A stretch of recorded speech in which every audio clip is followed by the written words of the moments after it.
Hello, darkness, my old friend. How come to talk with you again?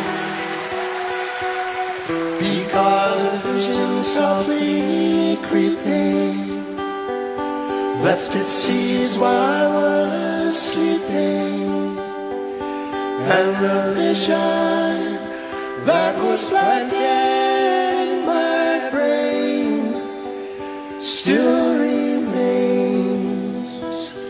within the sound of silence. In restless dreams I walked alone, narrow streets of cobblestone, neath the halo of a street lamp.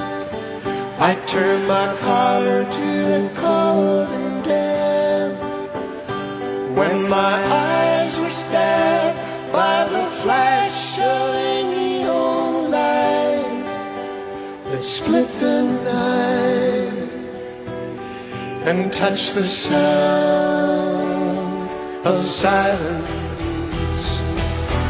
And in the naked light I saw 10,000 people, maybe more.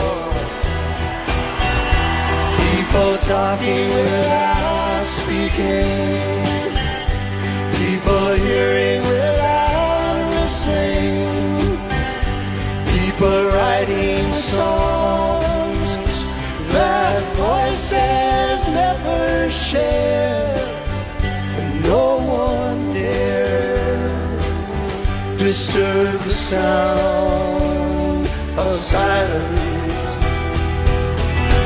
Fools that I do not know, silence like a cancer grows. Hear my words that I might teach you, take my arms that I might reach out to you, but my words like silent raindrops fell and echoed in the wells of silence. And the people bowed and prayed to the neon god they made, and the sign flashed its warning in the words that it was forming. And the sign said the words of the prophets are written on the subway walls and tenement halls, and whispered in the sound of silence.